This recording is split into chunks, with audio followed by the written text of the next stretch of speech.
Hello guys, welcome back to my channel. तो हमने polity की पिछली वीडियो में सीखा कि कॉन्स्टिट्यूशनल अमेंडमेंट कैसे होती है। अब हम इस वीडियो में पढ़ेंगे इम्पोर्टेंट कॉन्स्टिट्यूशनल अमेंडमेंट्स। हमारे कॉन्स्टिट्यूशन को पहली बार 1951 में अमेंड किया गया। ओरिजिनली कॉन्स्टिट्यूशन में 8 शेड्यूल थे। फर्स्ट अमेंडमेंट एक्ट 1951 से 9 शेड्यूल ऐड किया गया। सेवेंथ अमेंडमेंट एक्ट 1956 से प्रोविज़न ऐड किया गया कि 2 स्टेट के लिए एक हाई कोर्ट हो सकता है। 13th amendment act 1962 gave status of state to Nagaland and made special provisions for it.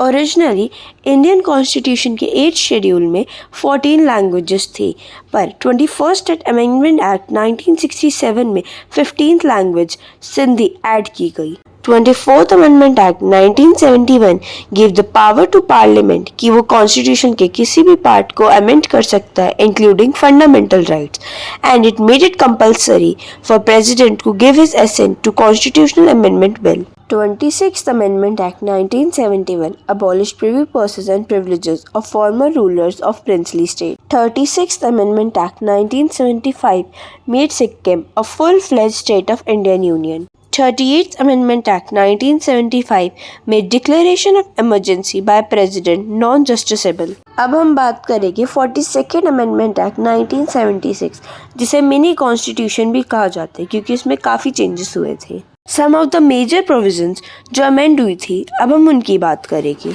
Time preamble को अमेंड किया गया, उसमें 3 न्यू वर्ड्स ऐड हुए थे, socialist, secular and integrity. Fundamental duties add हुई पार्ट 4A में। Made president bound by advice of cabinet. Administrative tribunals and tribunals for other matters भी add किए गए पार्ट 14A में। 3 नए डायरेक्टिव प्रिंसिपल भी ऐड किए गए, जो है equal justice and free legal aid, participation of workers in management of industries, protection of environment, forest and wild life. State list से कॉन्करेंट लिस्ट में 5 सब्जेक्ट शिफ्ट किए गए, education, forest, protection of wild animals and birds, weights and measures and administration of justice, constitution and organisation of all courts except supreme court and high court. एक और major amendment है जो कि है 44th amendment act 1978 for the president to send back once the advice of cabinet for reconsideration, but the reconsidered advice to be binding on president.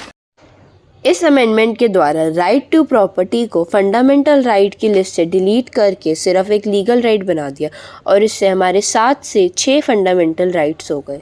इस amendment के द्वारा एक प्रोविज़न ऐड हुई जो प्रोवाइड करती थी that fundamental rights guaranteed bye article 20 and 21 can not be suspended during a national emergency.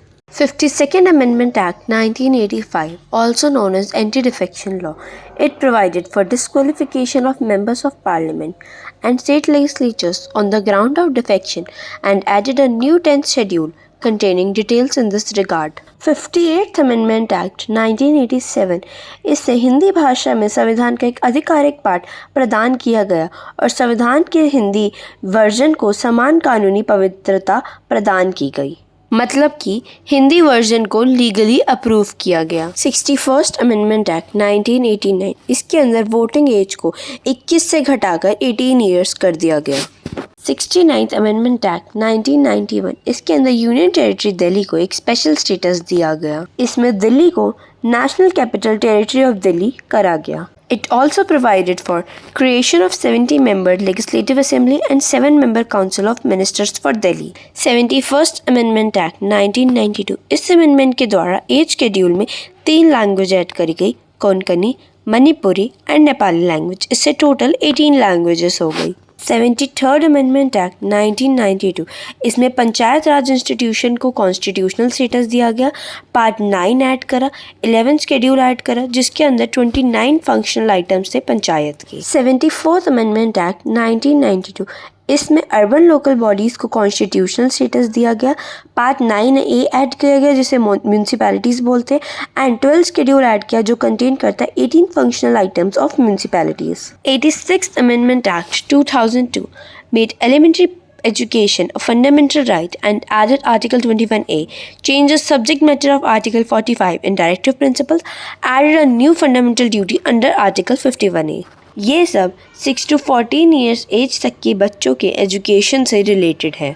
89th amendment act 2003 पहले SC/STs के लिए कंबाइंड नेशनल कमीशन था, that is national commission for scheduled caste and scheduled tribe.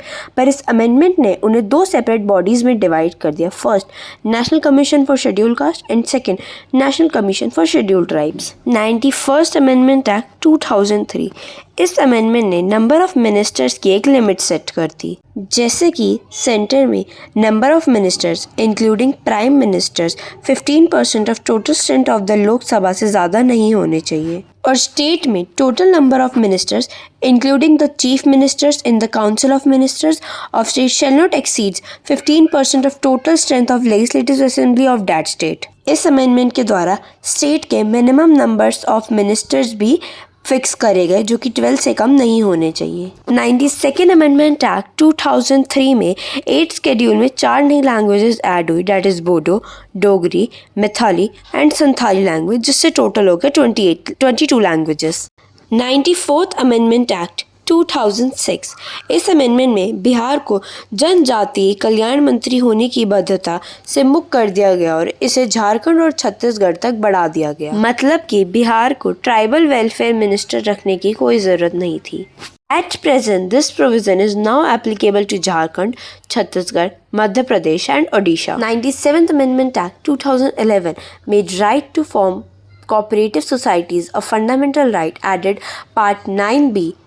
The cooperative societies included a new directive principles on promotion of cooperative society. 101st Amendment Act 2016 इस amendment में goods and service tax regime India में introduce करा गया, मतलब one country one tax वाला policy. 102nd amendment act 2018 इसके अंदर जो national commission for backward classes which was set up in 1993 by an act for parliament, उसे कॉन्स्टिट्यूशनल स्टेटस प्रोवाइड किया गया। 103rd अमेंडमेंट एक्ट 2019 इसके अंदर इकोनॉमिकल वीकर सेक्शन को 10% रिजर्वेशन का कोटा प्रोवाइड करा गया in educational institution, appointments etcetera. 104th amendment act 2019 it remove the seats reserve for the Anglo Indian community in the लोक सभा एंड द स्टेट लेजिस्लेचर्स।